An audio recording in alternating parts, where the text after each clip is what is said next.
everyone! Good morning! Good morning, good morning sa inyong lahat. Isang mapagpalang araw sa inyong lahat. At sana nasa mabuti kayong kalagayan, guys. Mga Kalinsart Vlog, welcome to my channel. Video natin ngayon, guys, ay i-share ko yung naranasan ko dati nung maliliit pa yung mga anak ko. Kasi, dati kasi sa Pinas, maraming yung pautang ba? Yung nagpapautang 5-6 at saka linding. So ngayon guys, habang ako ay kumakain ng breakfast, kain tayo with bread and coffee, isi-share ko sa inyo, yung ko naranasan ko.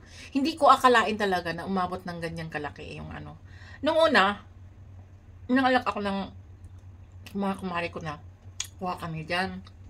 Kasi nga, pandagdag namin ng pamasahe ng anak ko yan sa school. Pero guys, nagbabayad ako weekly. Weekly yun eh. Weekly yata. Kasi hindi ko na ma-remember. Weekly or everyday. Ngayon, na biglang dumating yung bagyo sa Pinas. Diba yung pinakamalakas na bagyo? Kasi tabing dagat ako. Nakatira. Na-was out yung ko. Tinitirahan ko. Was out. Natanggal talaga yung ko. So, lumipat kami sa mama ko. Doon kami nakatira sa mama ko kasi wala na akong matirahan. Then after that, nakalimutan ko na kasi ako nawala na sa isip ko yun. Nakalimutan ko yata na magbayad. Pero, yung kulang ko lang talaga guys sa lending, 500 pesos yan guys. 500 pesos. Hindi ko na Siyempre, dapat din sila maghanap sa mga yung hindi na nakabayad. Yung halimbawa, mga isang buwan na hindi nakabayad, dapat hanapin nila, di ba? Kasi para mapulipid. Kasi malay mo, hindi nila alam kung anong problema. I-remind nila, di ba? Hindi yung hayaan na lang nila. Kasi nakalimutan ko na talaga, as in guys, nakalimutan ko na talaga na akala ko talaga, bayad na ako noon. Kasi marami na akong iniisip. Naghalo-halo na kasi gusto ko nang apply na ako dito, papunta dito ng abroad. Maliit pa yung mga anak ko. Papunta na ako dito ng abroad kasi wala na akong kabuhayan nasira na wala na yung bahay namin, wala na. Kaya nawala sa isip ko lahat yan. Then pagtatapos niyan, dapat sana, ang sa akin sana yung mga lending na yan, nila yan, i-remind nila yung mga tauhan nila na hindi pa kayo nakapulipid, ganito bakit sila pagpaningin ng bago pa nakapunta ng bahay? But yung pulipid, hindi na nila hindi na nila napuntahan. Kasi, ganito pala yan guys. Sinasadya nila yan. Pag maliit na yung kulang mo, kailangan mo talagang, guys, ipulipid yan. Kasi, nila yun yung pinapatagal nila para lumaki ang tubo ng pera. Tingnan mo nyo guys. Kahit 500 lang yung kulang ko, umabot ng 65,000. Tingnan mo. Ang laki. Ang laki ng tubo nila. Tapos, isa pa, pabalik-balik na ako ng Pinas. Ilang taon na ako dito nag-abroad. Pabalik-balik na ako ng Pinas. Bakit hindi nila ako pinuntahan? Bakit ngayon lang na lumaki, saka pa nila ako pinuntahan at pinadalhan nila ako ng demand letter? Yung anak ko naman natakot. Kasi pati yung kumikir ko natakot kasi madadamay sila. Pero kung nandoon pa ako, irereklamo ko talaga yan. Kasi bakit naman sa habang-haba ng panahon, ngayon yun lang niya ako siningil, di ba? Marami kami guys na biktima. As in. Yung iba, 200 kulang. Bayad silang 30,000. At siningil silang 30,000. Yan, 200 lang Sa ilang years. Napaka talaga nila yung mga marunong. Hindi nila siningil yung nakautang sa kanila kasi parang nag-alkansya sila ba? Nag-alkansya sila. Inipon-ipon nila. Na para lumaki. Sabi pa ng anak ko, nung pumunta doon, sa opisina, ang dami daw talaga. Siyempre, babayad ka kasi may abogado.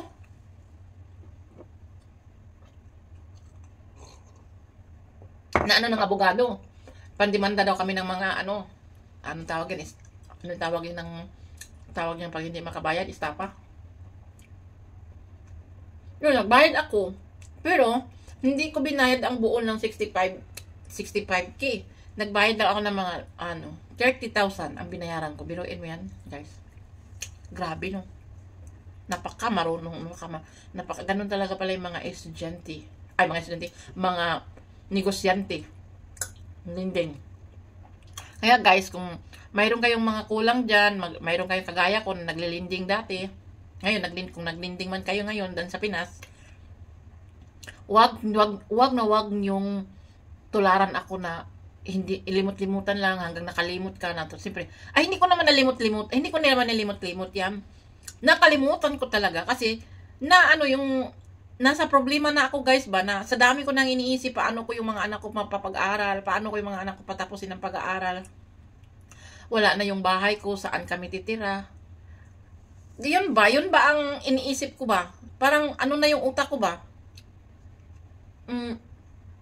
Hindi ko na alam ang gagawin ko.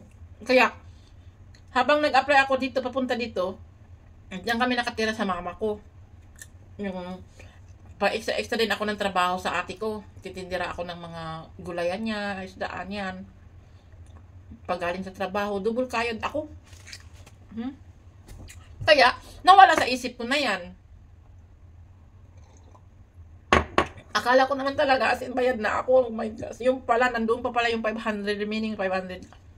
Kaya guys, pag mayroon kayong lending, bayaran nyo talaga kahit 150 pesos yan na iwan, bayaran nyo, fully paid, clean ang pangalan nyo. Kasi, iipunin yan ng mga lending na yan.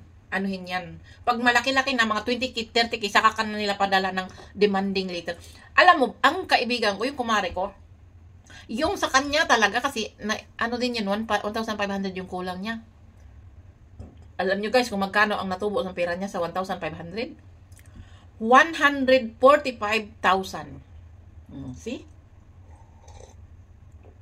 Ngayon, pumunta daw yung kumari ko doon.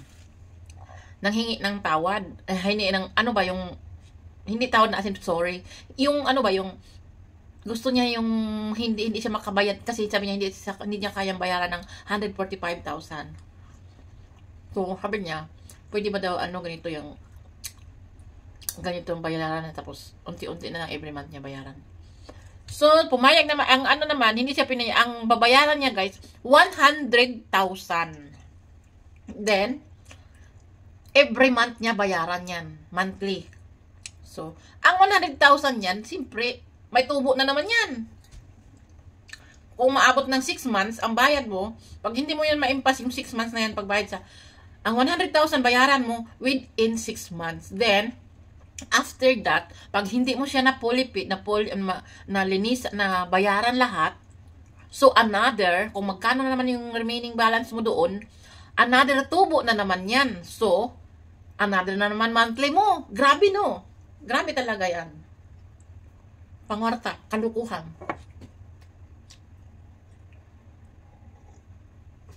Ang mga tao, nagipit sa pera, siyempre, nangangailangan tayo ng pera kasi lalo na sa Pinas, ang hirap-hirap ng buhay. Siyempre, susugal talaga tayo niyan, yung mga linding-linding na yan. Kaya guys, payo ko sa inyo, kung mayroong ngayong ganyan, ipulipid nyo talaga yan guys. Kasi, kung hindi man kayo yung kumikir, ang hahabulin nila. So, yung kumikir, magagalit sa'yo.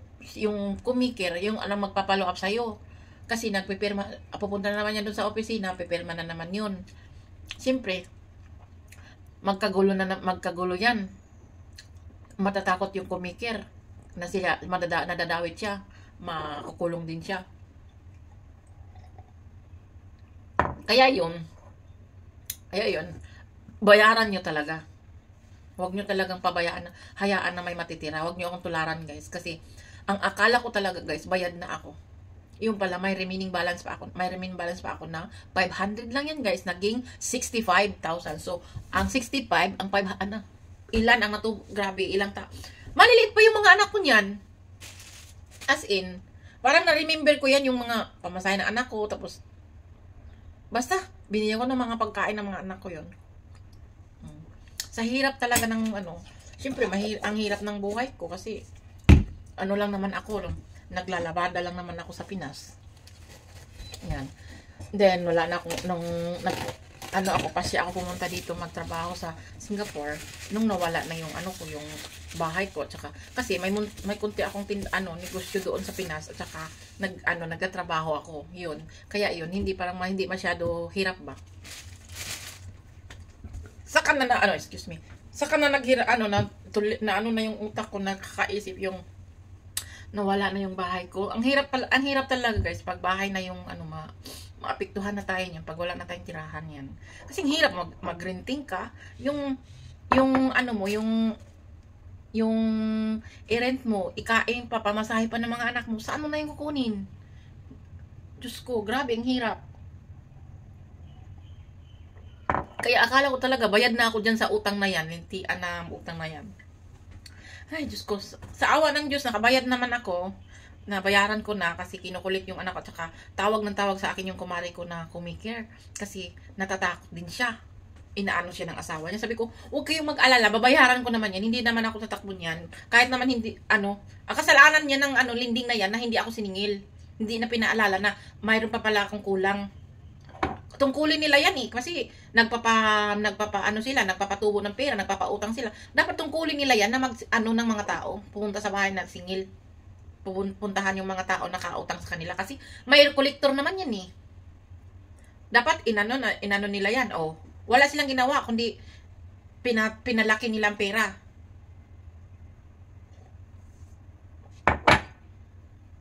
Yung mga yung mga abogado doon, hindi din nila alam kung anong yan, statement na ano na sila. So kung nandoon talaga ako, ay nako, hindi talaga ako magrereklamo ako doon sa opisina nila. Di pwede yan.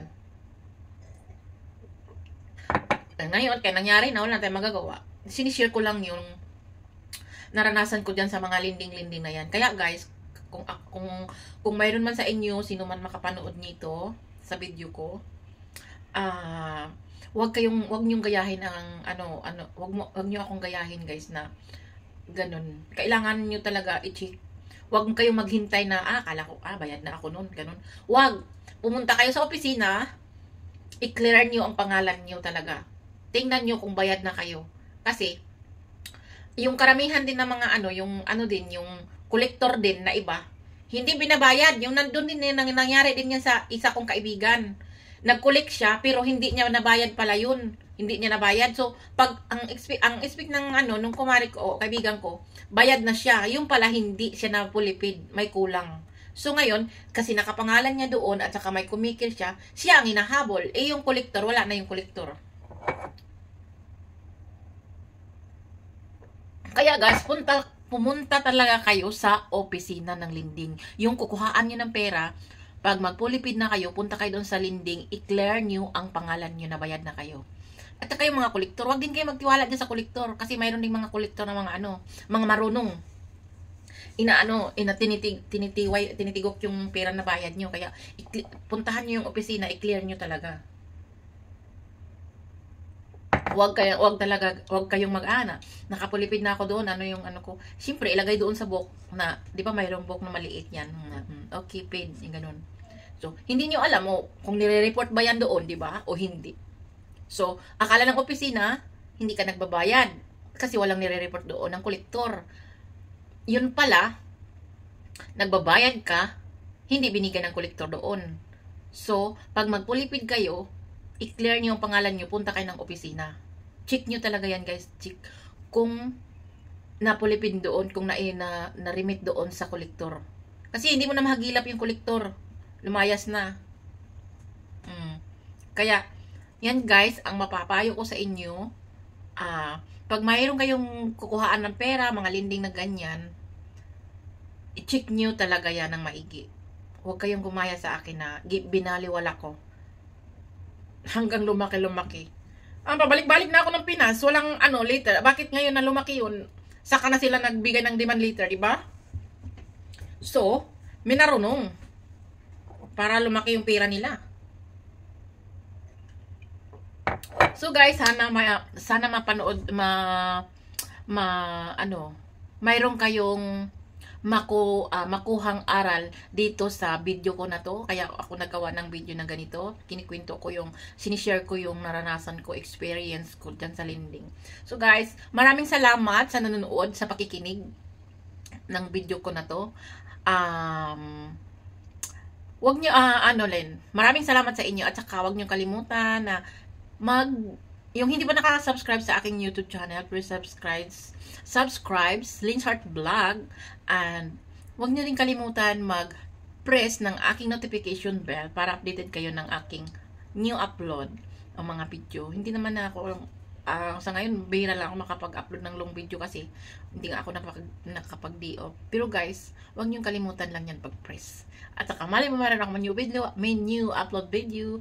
Thank you so much sa like and share, mga new subscribers, at saka mga new supporters, old supporters. Thank you so much sa inyong lahat at sana nasa mabuti kayong kalagayan, guys. Maraming salamat. Sana hindi kayo magsasawa sa akin.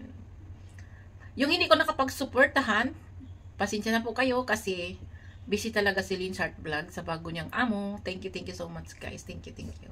Have a nice day. God bless everyone. Lagi lang natin tandaan, huwag tayong maging negative. Lagi ang iisipin natin, laging positive. At saka, go lang tayo, guys. Bye! Have a nice day. Thank you so much. Thank you.